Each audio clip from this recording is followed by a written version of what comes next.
Olá, boa noite, pessoal. Ei, Simone. Já vou aceitando aqui o Regi. Carla, Juliana, boa noite, Silvana. Tudo bem com vocês?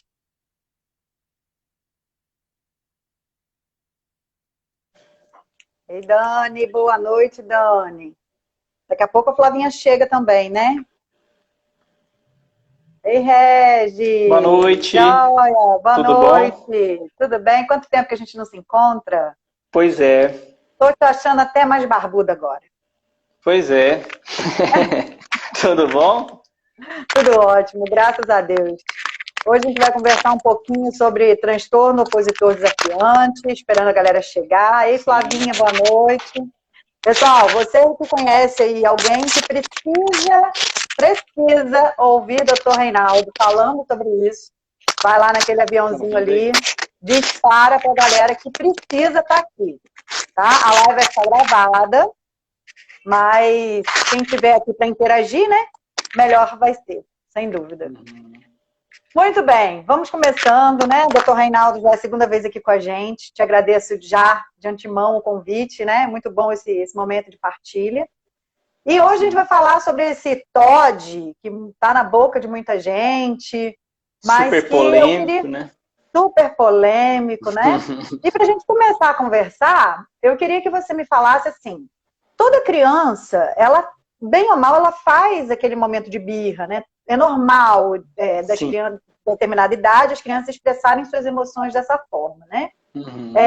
E é muito comum também, às vezes, as pessoas verem aquela cena de shopping, né? Quando a criança se joga no chão Joga no chão, e esperneia. chora. E aí Uhum. algumas pessoas passam e falam, ah, se fosse meu filho, Uhum. né?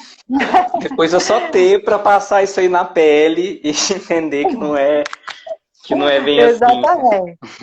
Então, assim, o que caracteriza esse transtorno, né? O que é normal e o que passa a ser patológico, então? Então, isso é super interessante, porque assim, até a ótica que a gente tem que ter é que o TOD também, igual o TDAH, então esses contextos, esses distúrbios externalizantes, transtornos de conduta, e o TOD é um dos transtornos de conduta. A gente vai falar um pouquinho, acho que para começar, a gente começa diferenciando o que é um transtorno de comportamento, quando a gente fala de comportamento e conduta, a gente geralmente separa uma coisa da outra. A gente tem que ter o raciocínio que o comportamento é algo mais invasivo, é algo mais, vamos dizer, contínuo, vamos dizer assim. Uma criança que é hiperativa, ela é hiperativa em todos os momentos. Quando existe um transtorno de conduta, ela reage de uma certa forma quando estimulada por algum, vamos dizer assim, ela tem um certo tipo de reação quando estimulada por um certo tipo de estímulo. Então, assim, Uhum. existe, vamos colocar aqui, um transtorno de conduta de agressividade. A criança que está jogando futebol, ela leva um encontrão, geralmente ela não tem aquela calma para poder lidar com aquilo de uma forma tranquila, ela parte para agressividade. Então, sempre quando ela existe um enfrentamento, ela age com essa conduta de agressividade. Então, tá aí, Uhum. um transtorno de conduta. Um outro transtorno de conduta é aquela questão de subtrair coisas. A criança pega um lápis e leva para casa, pega um brinquedinho, isso é um transtorno de conduta. Então, ela está infringindo uma norma. E o transtorno opositor desafiador é um dos transtornos de condutas mais conhecidos. A criança não necessariamente tem que ter um transtorno de comportamento. Às vezes ela não é agitada, mas ela é uma criança que tem as características para transtorno opositor desafiador. E às vezes a cada idade que a gente observar a criança, a gente tem que pesar também a quantidade, né, e a frequência com que isso é feito. Se eu olho para uma criança de 2, 3 anos que está aprendendo, né, questões relativas à comunicação, a escolher um alimento, a escolher o que quer fazer, então, a gente tem que ter um pouco mais de maleabilidade para a gente falar, olha, realmente isso aí, existe um transtorno opositor desafiador aqui numa criança em idade pré-escolar. Numa criança em idade escolar, já é esperado dela um pouco mais de entendimento, é esperado dela um pouco mais de receptividade em relação a questões de condutas e normas. Então, aí a gente passa a olhar, às vezes, um desvio de conduta com outros olhos. Então a gente tem que ter cuidado, às vezes, na questão em que idade eu estou avaliando isso, né? E a intensidade dessas alterações. Então eu vou ler aqui o DSM-4, que é o nosso diagnóstico sindrômico de doenças mentais, para a gente poder saber o que entra nisso daí. Porque a gente acha que tudo quanto é coisa que vai contra a normativa é TOD. Não é bem assim. Então eu vou ler aqui para esclarecer um pouco sobre isso.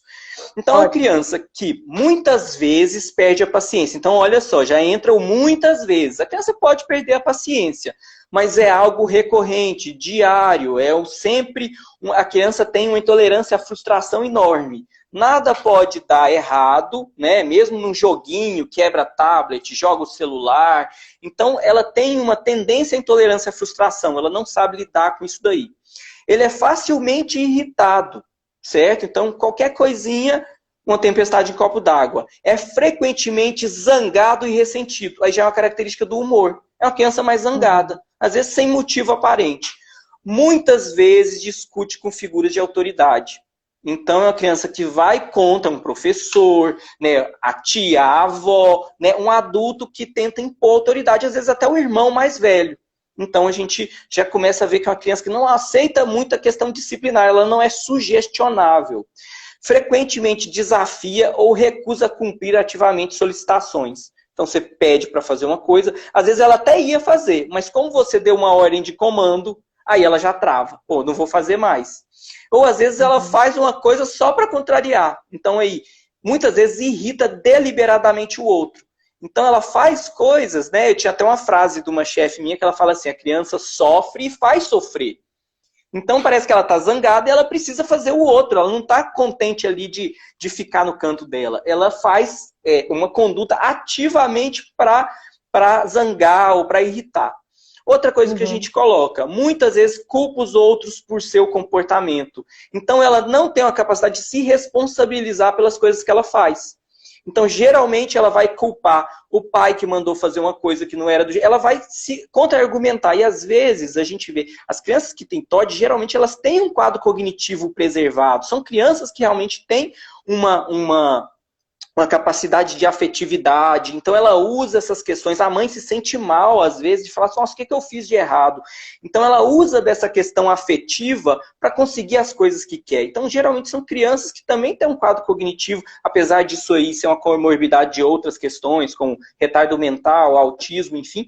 Mas, geralmente, a gente observa os quadros mais importantes de transtorno opositor desafiador em crianças que têm uma inteligência preservada, às vezes até acima da média.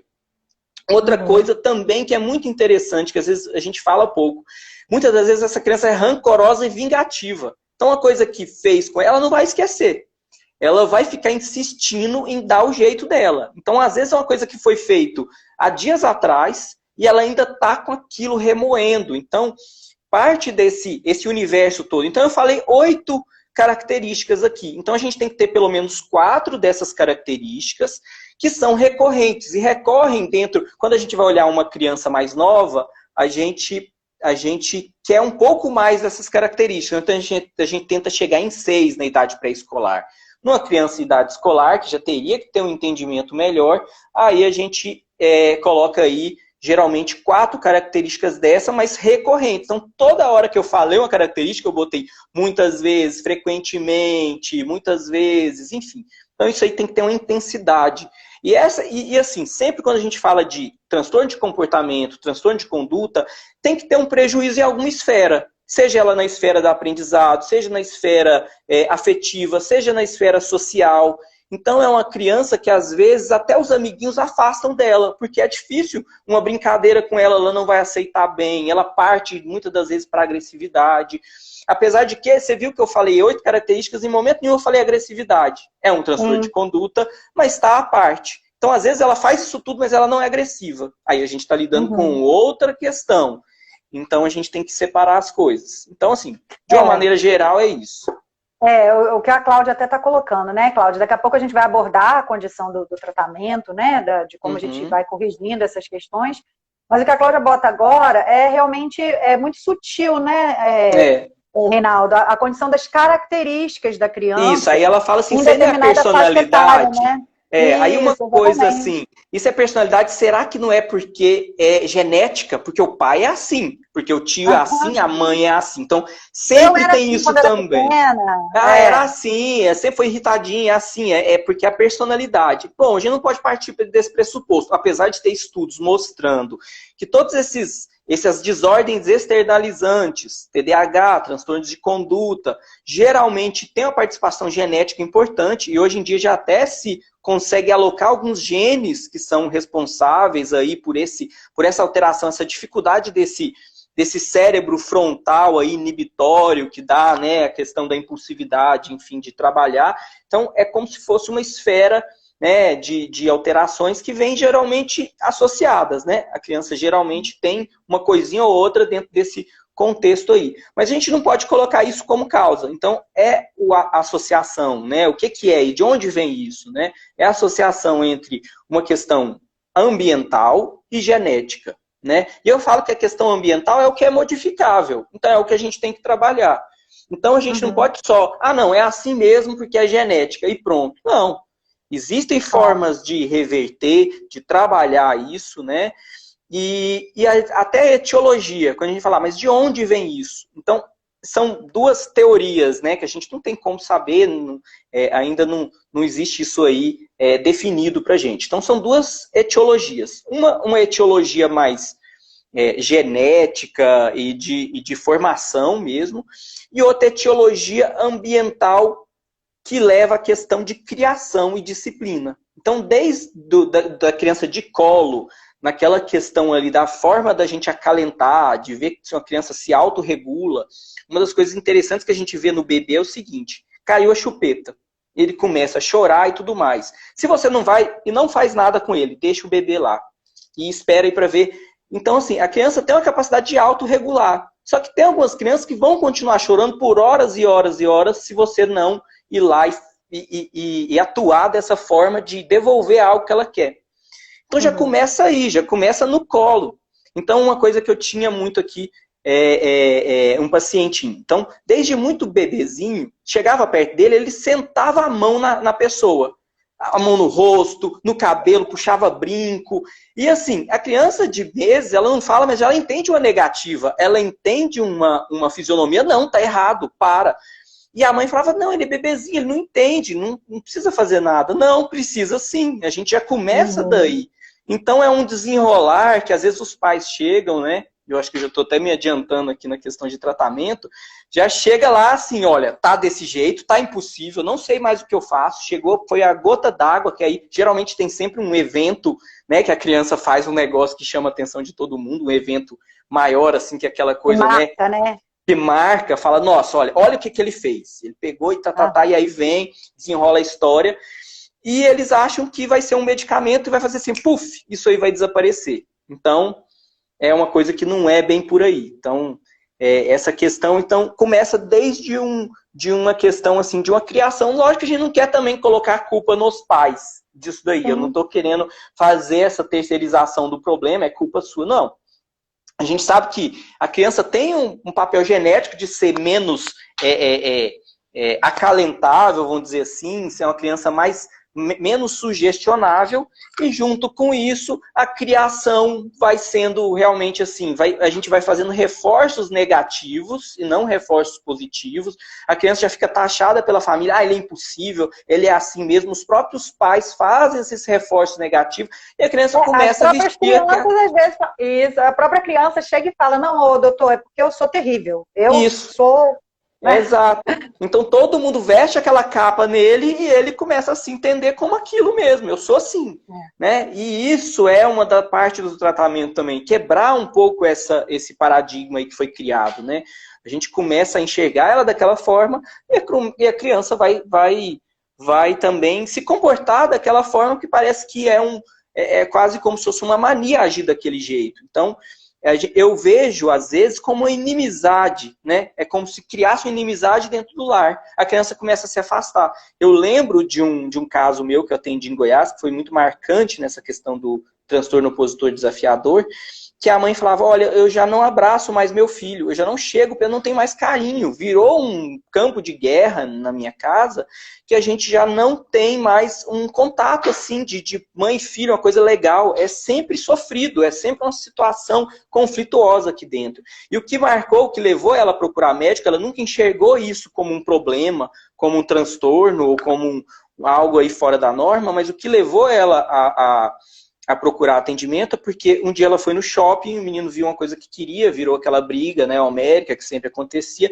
e na volta, ela dirigindo uma moto, ele na garupa, ele fez um movimento assim, para derrubar os dois da moto, e caíram da moto, ela quebrou a perna, ele se ralou todo, ou seja, nesse momento de raiva, a criança não estava nem pensando na saúde dela, que ela ia machucar também. Né? Sim, olha só, então ela perde essa noção de consciência, olha como que pode escalonar uma coisa que às vezes parece boba, mas não é. É algo, eu acho que assim, dentro dessas questões que a gente lida, é um dos maiores desafios, eu acho, que eu tenho, assim, quando é um quadro muito intenso, é isso, tentar essa reaproximação da família e da criança, né? Em todos os ambientes, enfim, é algo assim, bem complexo trabalhar com transtorno. Agora, você falou uma palavra que me fez alguns pensamentos, assim.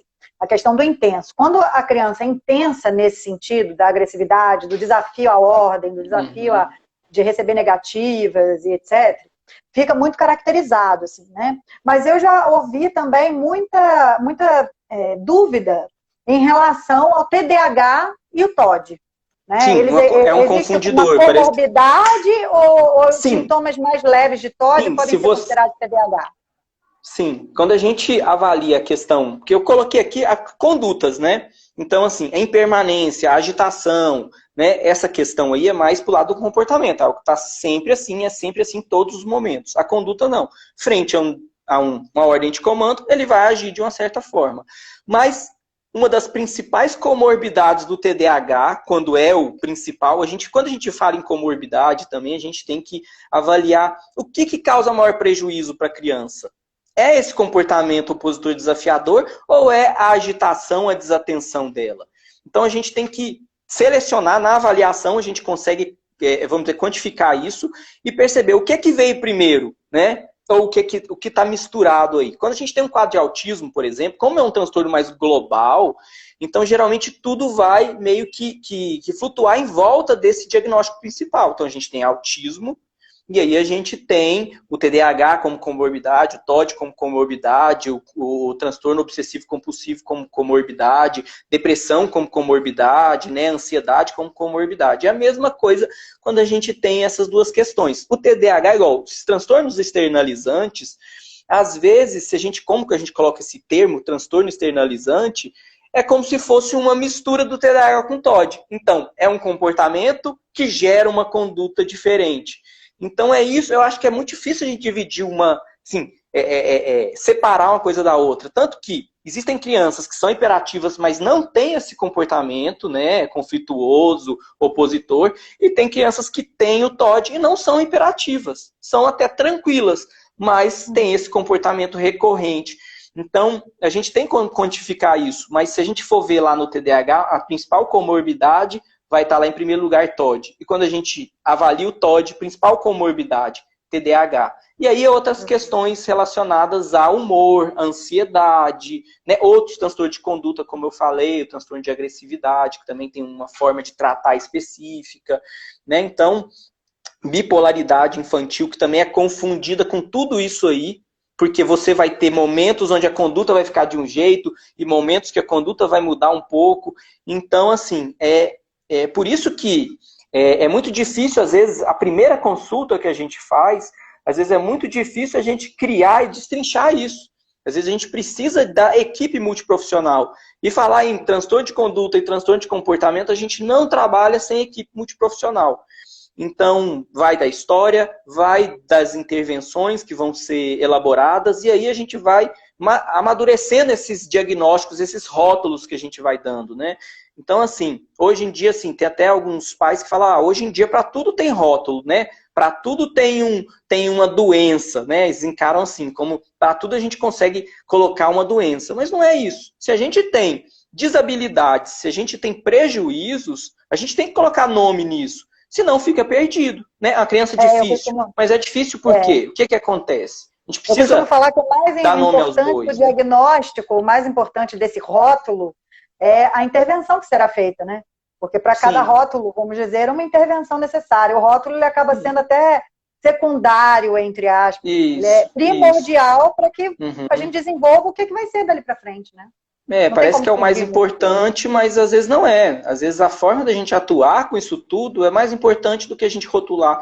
E como a gente fala em transtornos do neurodesenvolvimento, essa criança pode estar assim agora, a gente está tirando uma foto, né, naquele momento ali, mas às vezes daqui uns anos a maturidade vai vindo, as coisas vão mudando. Então a maioria desses quadros externalizantes, eles vão sendo regulados e vão modificando com a idade.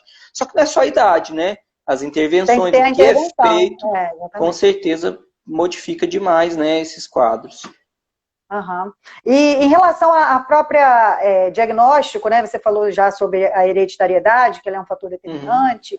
O diagnóstico em si, você começa a dar, com certeza, né, a estigmatizar não, mas a classificar aquela criança com TOD a partir de uma determinada idade, especificamente? Olha, eu digo que é muito difícil a gente pegar uma criança na idade de transição de lactente para pré-escolar, 2 para 3 anos, e a gente começar a fazer isso. O que a gente pode, o que eu sempre coloco lá, chega uma criança que tem um comportamento muito difícil, eu falo, olha, hiperatividade em idade pré-escolar, hiperatividade em idade lactente. Então, já começa caracterizando isso. Pode ter uma alteração ali, mas isso com 6 meses pode estar totalmente diferente, né? Então, de 3 anos para baixo, a gente tem que ver a questão de desabilidade. Se esse comportamento é tão intenso que está atrapalhando a linguagem dessa criança, que está fazendo um transtorno de sono em associado, que está fazendo um transtorno alimentar com muita seletividade, enfim, se a gente vê que o que uma criança de 3 anos deve fazer, né, que é esse período do desfraude, né, então a criança ainda é muito dependente, mas ela tem que ter uma linguagem, ela tem que ter uma certa sugestionabilidade, nem sei se isso é uma palavra. Então, então a gente já começa a avaliar daí. Se a partir dos 4 anos, que é a idade onde a gente já está iniciando a questão escolar, aí isso já passa a ser um problema maior. Porque ela já vai estar saindo do ambiente familiar e vai estar entrando numa escolinha. E lá ela já é confrontada. Fala, olha, seu filho, ele não respeita as normas, ele não consegue seguir aqui a proposta pedagógica, mesmo que lúdica, simples, a coisa não vai bem. Então, às vezes, o que eu vejo é esses transtornos externalizantes serem trazidos para avaliação, quando não associados com transtorno de linguagem, outra coisa maior, com 4 para 5 anos, né? Então aí a gente começa a olhar isso daí com uma ótica mais de rotular, né? E não só como, isso é coisa de criança, ele é assim mesmo, enfim. Então ali a partir de 4, 5 anos, principalmente na idade escolar, onde a questão da alfabetização se torna importante e aí os prejuízos, enfim, vêm associados a isso daí. Agora tem até uma questão interessante que eu lendo no DSM-4 para fazer essa aula, que eu não tinha me atentado, ou às vezes eu vi e esqueci. Que quando esse comportamento que eu falei é direcionado para o irmão apenas, a gente não pode diagnosticar como TOD. Olha que interessante. Então, se a criança tem essa rixa doida aí com o irmão, e ele é assim com o irmão, aí geralmente é uma relação mais questão fraternal, né? Eu acho assim, eu lembrando da minha infância, eu sou do meio, né? E tenho um mais velho, mais novo, de um ano de diferença, e era um TOD na minha casa inteira, lá era assim.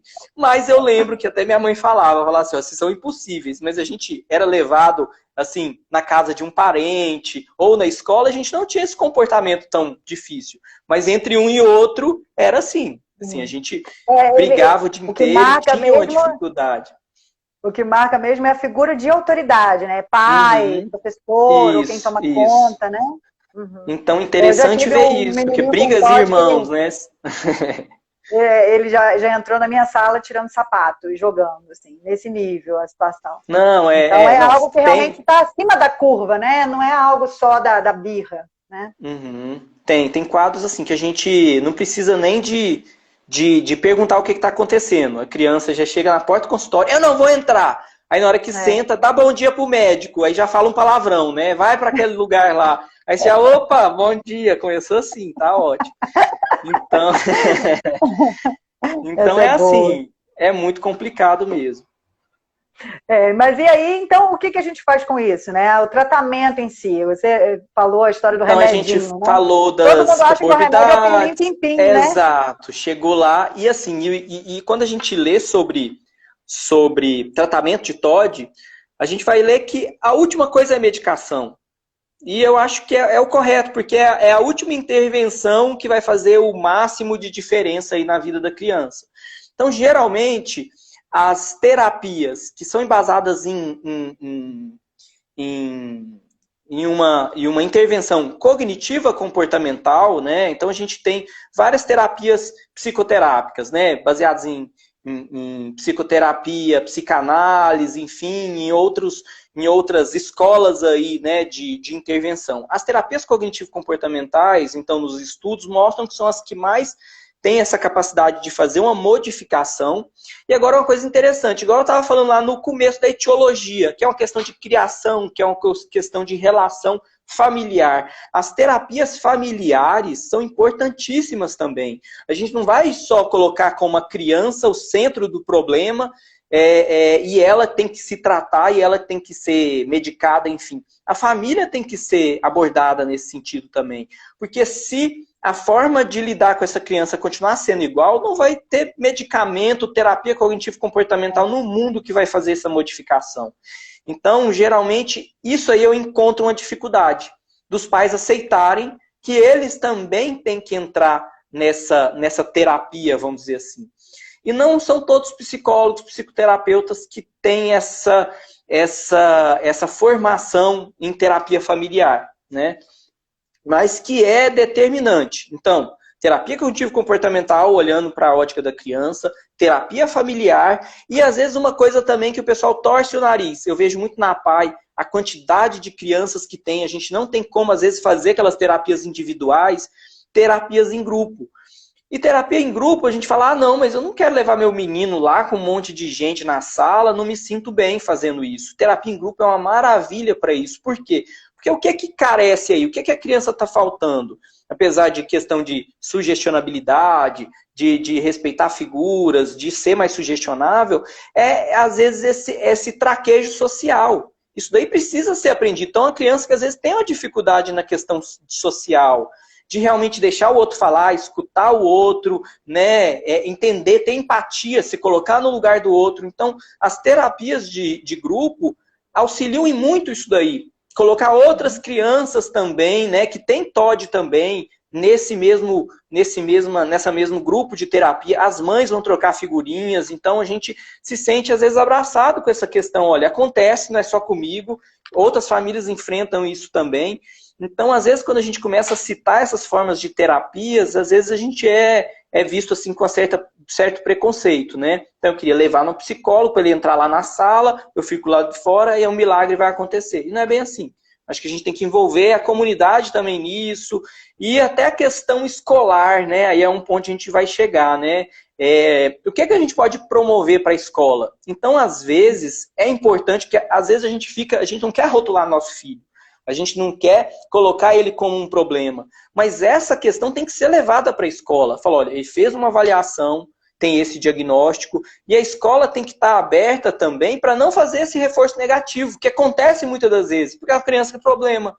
E eu quero, o que eu geralmente, quando eu tenho uma criança problema, eu quero terceirizar ela, olha, mãe, resolve esse problema lá fora e traga a criança aqui bem. Ela tem que estar aqui, ela tem que estar disposta a fazer o Preferencialmente que a gente... medicada, né? Medicada, por favor, mas foi lá no médico, deu esse tanto de papel aqui, ó, e às vezes eu faço uns relatórios e aí eu coloco lá umas dicas e às vezes é várias páginas, e às vezes olha aquele tanto de coisa e fala, poxa, agora você me deu, foi coisa para estudar aqui, pelo amor de Me Deus, deu cadê o trabalho? remédio no menino? Exato, você está me terceirizando esse problema agora, mas a escola, ela tem também que estar associada a esse tratamento em não reforçar essa questão negativa com a criança, realmente acolhê-la, né? Ter essa noção de que vai ser um pouco mais difícil, mas criar aí alternativas e formas de fazer ela realmente colaborar, né? Porque é uma questão contra a autoridade.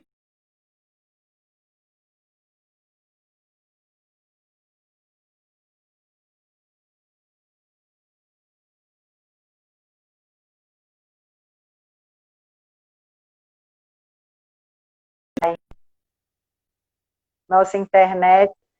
Foi. Deu uma Nossa, estava travadinha. travado aqui. Uhum. Uhum. Então, assim, às vezes, um quadro que é muito parecido com o TDAH, né, porque ele não presta atenção, mas é a criança que ativamente tem um desinteresse. Então, o que é desatenção e desinteresse? E o desinteresse, às vezes, parte de um comportamento, um transtorno de conduta desse.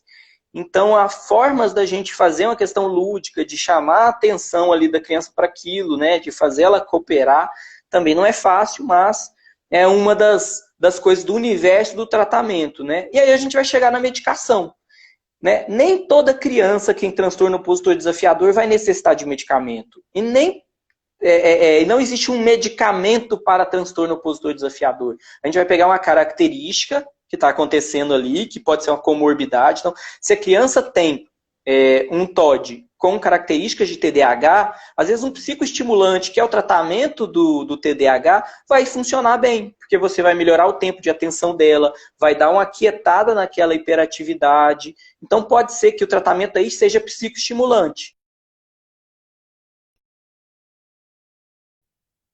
Travou de novo. Às vezes um ansiolítico vai ser um medicamento mais direcionado, né? E quando existe uma mistura disso tudo, com transtorno de sono, alguma coisa, alguma comorbidade a mais, às vezes um antipsicótico, né, que a gente usa na infância, às vezes uma risperidona, neuleptil, enfim, pode ser um medicamento ali que possa entrar nesse conjunto aí, conseguindo essa autorregulação para que as terapias funcionem. Mas não tem como a gente fazer um tratamento medicamentoso e achar que aquilo ali vai desaparecer. E não vai. A criança pode estar sedada com remédio, ela aprendeu a fazer essa conduta contra a autoridade, ela vai continuar. Ela vai estar com um olhinho lá de peixe morto, mas ela vai continuar fazendo a mesma coisa. Ela vai estar sedada fazendo o comportamento. Eu já ouvi até isso. Assim, mas doutor, tá usando remédio, ela fica até meio sonolenta lá, mas briga do mesmo jeito, tá nervosa do mesmo jeito, não adiantou nada. Eu só tô vendo agora que ela tá dormindo melhor e comendo mais. Aí, porque acreditaram que vai ser... E outra coisa também, essas questões de terapias, que a gente vê muito. A gente fala que é um transtorno que vem lá da formação inicial da criança. Aí pega, faz 3 sessões no psicólogo e volta lá. E não adiantou nada. Não adiantou nada. Não resolveu, fui lá, ficou lá falando com ele, lá e não sei o quê, não adiantou. E às vezes a criança com TOD, ela vai ser mais difícil de encarar essa terapia e de começar a realmente ter ganhos, porque ela vai chegar lá dentro, ela não vai falar nada, ela vai ficar emburrada, ela vai olhar, o psicólogo vai tentar fazer esse link com ela, essa aproximação, e às vezes pode demorar um pouco mais. Então tem que ter um pouco mais de paciência realmente. Então a gente está querendo resolver uma coisa que são anos, né, de reforço negativo, enfim, para a gente conseguir fazer esse retorno. Então a gente tem que colocar essas questões. Semana passada nós estávamos aqui com o Thiago, né, com o neuropsicólogo lá do Espaço, e a gente estava falando sobre TDAH, e exatamente a gente entrou nesse mesmo contexto da importância dos pais nesse processo, né? Porque eu até usei o exemplo do inglês fluente. Eu matriculo meu filho num curso de inglês, de qualquer franquia, ele tem lá 2 aulas por semana, mas eu quero que no prazo de um mês e meio, ele esteja falando fluentemente. Né? Se eu não reforçar aquilo que ele está aprendendo, se eu não fizer as tarefas, se eu não fizer o listening, se eu não envolver a criança num outro contexto, ela não vai ser fluente no inglês nunca. E eu acho que as terapias, elas entram nesse encaixe, né? A importância dos pais no engajamento das terapias, né? De aguardar o tempo também do psicólogo gerar o vínculo com a criança, o pedagogo, o psicopedagogo, enfim. Todo mundo ali gerar esse vínculo para que e ele se envolver também, né? Os pais se envolverem na mudança que ele precisa fazer, de ser firme na mudança. O que eu percebo muitas vezes do lado onde eu estou é o pai sem saber exatamente esse manejo, né? De como manejar isso dentro de casa. Imagina num período de quarentena agora.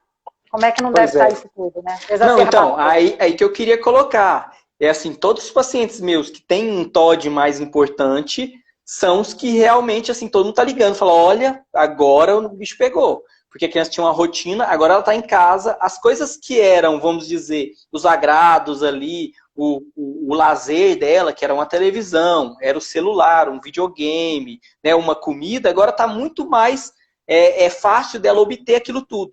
Então, nesse sistema aí, quando existe um favorecimento muito fácil, a gente vê que algumas famílias, assim, teve um primeiro filho que foi muito fácil, a criança é muito tranquila, é mais fácil de sugestionar. Então, elas não precisaram utilizar muito dessa voz de comando, de um contexto disciplinador maior.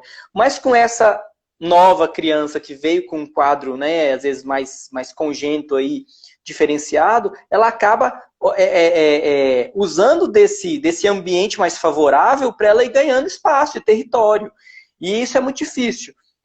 A gente acaba tendo que mudar a forma de tratar, e a gente mudanças, né, sempre são difíceis, mas quando a criança entender que todo o ambiente dela modificou, a escola está atuando de um jeito, ela faz terapias, os pais não cedem mais, então uma hora ela vai ter que ceder. Uma hora ela vai entender que aquilo que ela está fazendo já não vai fazer mais efeito, né, de ganhar aquele espaço, ou porque assim, a mãe fala, olha, ele vai insistindo, ele vai fazendo birra, ele vai enlouquecendo, ele vai pegando um nível tão alto que chega uma hora que a gente tem que ceder, a gente tem que fazer à vontade.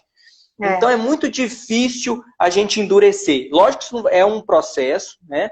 Mas as famílias assim que colocam isso aí como uma missão, a gente consegue sim, e às vezes num curto espaço de tempo, a gente fala uma coisa que pode demorar e tal, mas quando existe essa integração, ela percebe que a coisa mudou e que ela não vai ganhar mais da forma que ela fazia, ela não adianta, assim, o cérebro até vai se reconectar falando assim, olha, não adianta, eu estou fazendo isso aqui, eu estou gastando energia à toa, porque eu não vou obter o que antes eu conseguia com esse ganho secundário.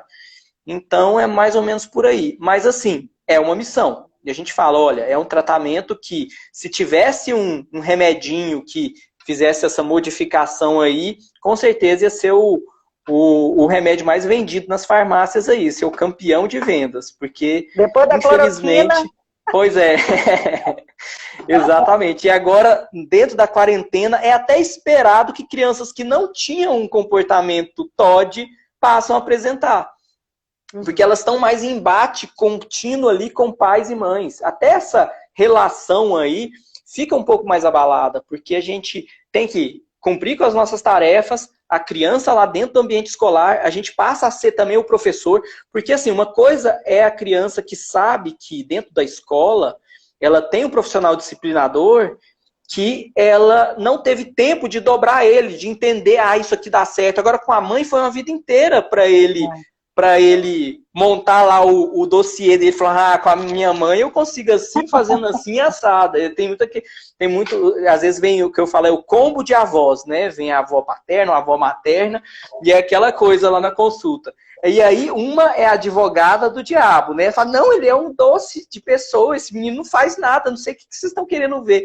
E a outra fala, não, na minha casa é assim. E é muito assim. Com um ele aprende, ele fala, olha, essa avó é mais rígida, eu sei que eu tenho que dar os meus esquetes aí para eu conseguir o que eu quero. Com a outra que se desdobra e faz tudo que ele quer, meu amorzinho, eu vou ter mais vínculo.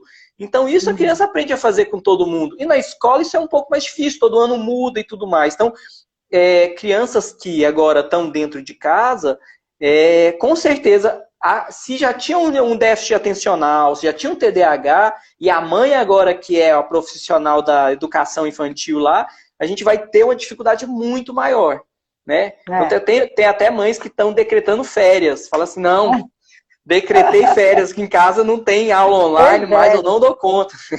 Porque é um desafio, eu falo isso já em algumas semanas, eu venho repetindo isso, né? Para crianças com desenvolvimento típico. As coisas já não são fáceis, porque os pais, eles não têm uma formação pedagógica, né? Ninguém recebeu, assim, alguns poucos, né, que atuam talvez na área. Mas ainda assim, quando você envolve afetividade no meio, o vínculo mesmo que você tem, tudo modifica, gente, né? E tem aquela máxima, do santo de casa não faz milagre. Aí eu conto um pouco da minha história, assim, né? O meu menino de 7 anos, ele é mais travesso, ele não chega a ser desafiador, mas eu brinco que ele de 9 critérios TDAH, ele cumpre 11. Vamos ver até quando ele vai, vamos ver. Porque ele ainda não tem o prejuízo. Mas a gente tem uma dificuldade, às vezes, de conseguir contornar isso. E uma criança com desenvolvimento típico e eu com uma formação que me propicia algum benefício. Imagina aquela mãe que não tem nenhuma, não sabe nem por onde passou a pedagogia, gente. né? Você, na hora que você fala com ela, não, vamos mediar, vamos elaborar pergunta, ela não sabe isso. E ela não tem obrigação de saber, porque ela, né, tem uma outra formação. Uhum. E ainda com um filho na condição de transtorno opositor, realmente é quente essa situação, é uma bombinha, né? Sim. Então, às vezes a gente traça aí, é muito legal, assim, até uma colega minha que formou comigo, que agora já tem 2 crianças, ela falou, olha, quando você tiver o seu, você vai ver que toda essa sua teoria bonitinha aí de livro vai cair por terra. Então, assim, você vai ver lá que não é nada daquilo, você vai fazer só pós-graduação, você pode esperar que a coisa, você vai ver que você vai fazer tudo errado e vai sofrer por isso. Fala assim, nossa, eu sei tudo que é o certo, mas aqui em casa a coisa não precisa flui. de uma outra, né? Exatamente. Então é difícil para todo mundo mesmo. Mas, assim, é reconhecer isso daí. Partir de um diagnóstico, de uma avaliação, colocar nomes a essas questões, saber como abordar isso, né? A gente precisa de ajuda nesse esquema. Então, igual eu falei, dessa família que chegou a um ponto onde perdeu-se o vínculo com a criança. Não tinha mais um amor de mãe ali, um amor, né? Aquela proximidade. Virou um conflito. E quando chega nesse ponto, a gente precisa procurar ajuda, porque a gente precisa se reaproximar. E por mais que a gente tente, às vezes a coisa é muito difícil sozinho. Então a gente precisa de equipe, a gente precisa de ajuda nesses casos aí. Então é como se, mas antigamente era menino agitada, era menino, hoje em dia vocês estão querendo colocar problema em tudo. Mas não é, hoje em dia a gente tem mais reconhecimento, a gente tem mais artifícios para trabalhar isso. Eu acho que hoje em dia até, se a gente tem essa possibilidade de fazer uma intervenção que seja realmente científica, que dá para a gente um embasamento aí, que sabe que isso pode ser modificado, por que não procurar ajuda, né? Então, às vezes, a gente tem um certo preconceito, né, de querer criar um rótulo, mas de outra forma você não vai conseguir modificar aquilo, porque é uma vida inteira que aquilo está acontecendo. Então, eu acho que é por aí. E o TOD, ele tem alta relação, né, que eu já li alguma coisa a respeito, uma alta relação, se não feita essa intervenção, desde o quanto antes, né, melhor, a intervenção precoce, ela é sempre muito benéfica para o prognóstico, né, mas que ela tem alta relação com os transtornos de personalidade na vida adulta mesmo, os transtornos de conduta na vida adulta, né. E transtorno de personalidade, uma vez que aquilo, né, se desenrola e aquilo sedimenta, é algo dificílimo, não é? É a personalidade, igual você falou, um transtorno de personalidade é uma coisa que é o que a pessoa é. Então, se a gente ainda tem plasticidade para modificar isso, né, então é a hora de trabalhar. Então, depois que vira um adulto, que se frustra muito fácil, que é ansioso, que não sabe lidar com a questão social, que não sabe lidar com problemas, então a gente já tem uma pedra aí... e mata alguém. Exatamente, a gente já tem uma dificuldade muito grande de fazer um retorno. Então, o trabalho tem que ser feito logo cedo. Então, a gente vê, a criança é muito ansiosa, mas eu fico com medo de usar remédio, porque vai viciar, não sei o quê. Mas quando a gente atua na infância, é para realmente não ter um problema futuro. Exato. Então, é muito importante. Daí. Agora, a gente está aqui, ainda faltam uns 15 minutinhos finais. Pessoal, se vocês tiverem alguma pergunta que vocês queiram direcionar aqui para o Dr. Regis, chegou a hora. Enquanto vocês elaboram a pergunta de vocês aí, Reinaldo, para a escola, qual o grande recado que você poderia dar para a escola que tem lá nos seus alunos o aluno com um diagnóstico desse, de TOD? Olha, para os pedagogos aí, quem está realmente lidando com essa criança, é isso daí, gente. Colocar isso para a mãe, fazer relatórios, porque muitas das vezes é aquela coisa só de boca, fala, olha, não está acontecendo nada. Escreva isso, eu acho que isso aí tem uma importância quando você recebe algo que, assim, a professora levou um tempo para poder, vamos dizer, descrever o comportamento dele ali, colocar isso aí em palavras e tudo mais. Então, isso dá uma importância para aquilo. A mãe se sente, às vezes, até um baqueado, assim, fala, nossa, eu não sabia que era desse jeito, porque às vezes tem comportamento TOD só no ambiente escolar. E às vezes em casa... Porque ele tem as coisas em casa, já tem uma rotina e tudo mais, é muito bom. Então, se você, pedagogo, identificar isso, olha, não tenha problema em falar com a mãe, em fazer um relatório, né, em colocar isso, falar, não está dando certo, porque é uma criança difícil de sugestionar, não é só comportamento, é uma conduta que está crescendo, cada vez mais está sendo mais difícil. Então, acho que a gente tem que botar a boca no balão. Atualmente, eu acho que isso aí não está sendo um problema.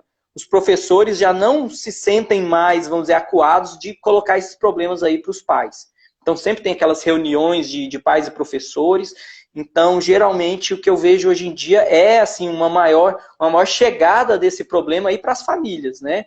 E se você perceber que a família, às vezes, está sendo negligente nessa questão, né?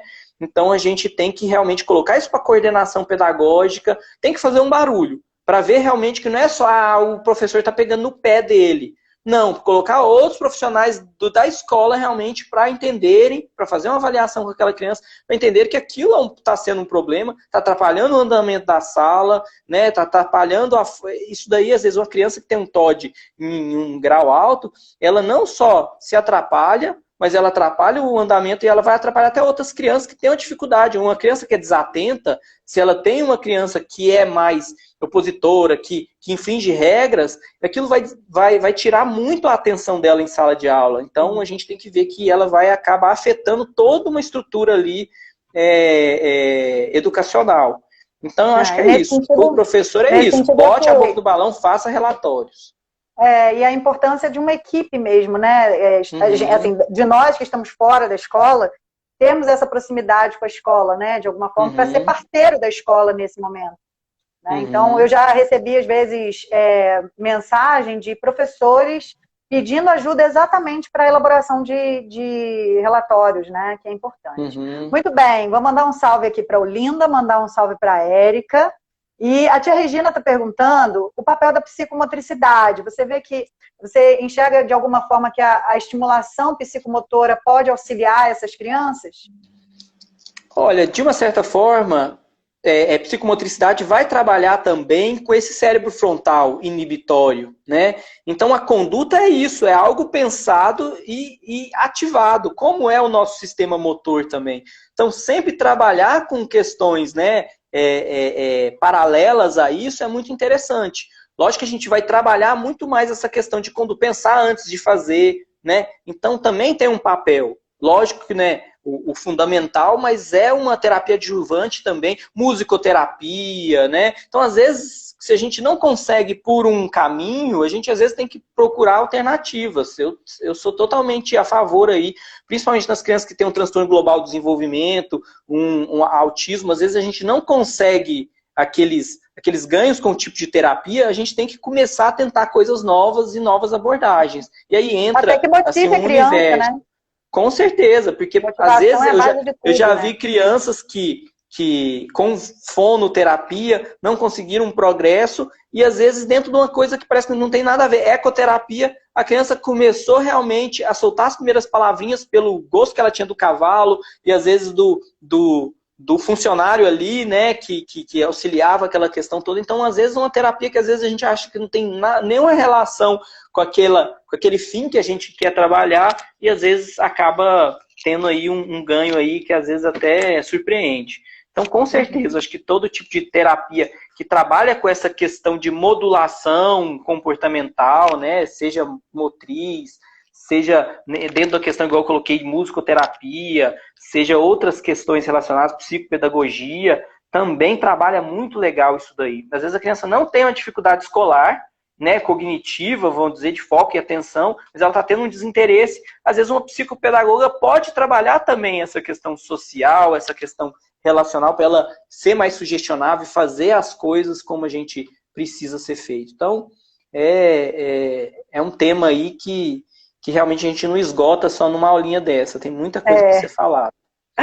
Muito bem. Mandar um beijo pro pessoal da Unifacig, que está aqui na sala, especialmente a Soraya, minha chefe, minha coordenadora no curso do Odonto. Um beijo para ela. E o Kennedy, ele perguntou também. O Héctor está aqui também. Um beijo, Héctor. Héctor é nosso colega lá na Unifacig também. O Kennedy, ele perguntou se após a identificação do TOD, qual é a abordagem técnica que deve ser repassada aos pais para a condução e tratamento da criança? Bom, então assim, é um tema assim, o que a gente geralmente repassa é essa questão de não fazer esses reforços negativos, né? De saber lidar com a questão de autoridade. A gente às vezes vai ter que fazer algumas permutas, a gente vai ter que encontrar um caminho do meio aí, não é só o que a criança quer. Então, beleza, a gente vai ceder, mas a gente quer, em contrapartida, uma participação da criança também, né? Então, a orientação, assim, é bem complexa, né? Assim, não daria, é uma pergunta complexa que não daria para simplificar ela em poucas frases. Mas, geralmente, é isso daí, é a questão de afetividade e empatia. Tem que haver uma reaproximação, você tem que olhar não para aquela criança como o pestinha, o problemático, a gente tem que enxergar as coisas boas que ela também tem ali e saber que aquilo ali, saber explicar, né? Chegar ali na altura da criança, olhar nos olhos, falar o que está acontecendo, o que você quer, por que você fez isso, tentar socializar, né? Tentar criar esse vínculo, né? Que eu acho que é o passo inicial realmente da nossa terapia. Tentar entender por que aquilo está sendo feito, o que ela realmente... que desgosto é essa que a criança está sentindo? Às vezes ela ainda não tem esse traquejo de colocar em palavras, mas a gente tem que reaproximar, tentar realmente chegar num senso comum ali, e lógico, a gente vai tendo que fazer essa assim, dando assim, esse espaço para a criança, né? Mas também requerendo, em contrapartida, né? Fazendo essa barganha aí. Então, é o começo aí desse trabalho, eu acho. Ótimo. Manda mais beijos aqui, manda mais beijos para Leiliane, psicóloga lá do Espaço, sempre está aqui na sala. Minhas alunas da pós-graduação também estão sempre aí. Beijo, vocês são queridos e queridas. Maísa também está sempre aqui agora comigo. Muito obrigada, Maísa. Você tem que estar aqui a próxima, hein? Falar um pouco para a gente também, hein? Estou de olho em tudo. E a Cris, ela pergunta o seguinte: é indicado para crianças com TOD jogos de competição ou melhor usar jogos que envolvam cooperação? Então, eu acho que jogos de cooperação são fantásticos, porque a gente tem que criar estratégia social. A competição pode levar a uma piora da questão de conduta, né? Então, eu acho que, lógico, também nesse universo, acho que trabalhar com jogos é muito interessante, mas tudo que traz esse social... Oh, meu Deus.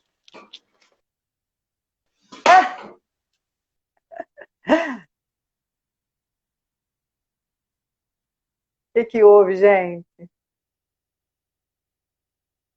Vocês estão me vendo ainda? Ou só o Reinaldo que travou?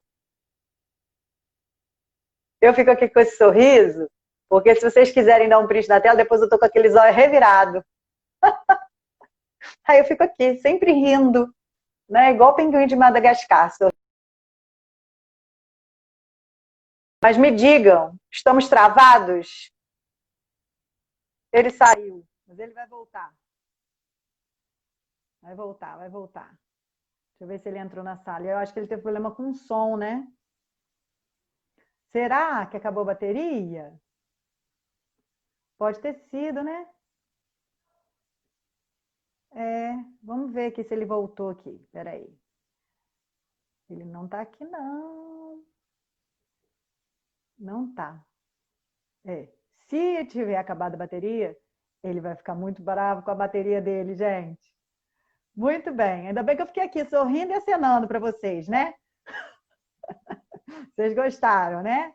Tá a gente rindo aí, né, tia Regina? Tá rindo de mim, né? Muito bem. Olha só, pessoal, faltam realmente só 5 minutinhos para a gente finalizar a live. Possivelmente, acredito que ele deva ter tido algum problema técnico, né? Mas a gente volta depois. O Dr. Reinaldo, ele é sempre muito disponível. Curtam lá a página Clínica JH, que é de onde o perfil da clínica dele, né? Ele está fazendo muita coisa, publica muita coisa lá por esse perfil. Então, quem acompanha aqui, acompanha lá também, dá um curtir lá na página e passa a seguir eles. E eu volto com o Dr. Reinaldo numa outra oportunidade, tá bom? Semana que vem a gente volta quarta-feira, aqui às 18 horas. Só essa semana que foi diferente um pouquinho, tá? Muito obrigada. Beijo, Simone. Um beijo a todo mundo que ficou aí. Maísa, você tem que estar aqui comigo, hein? Ó, vou te mandar mensagem. Tia Fernanda, Raquel, muito obrigada mesmo, gente. Um beijo, boa noite e até quarta-feira que vem. Boa semana para vocês.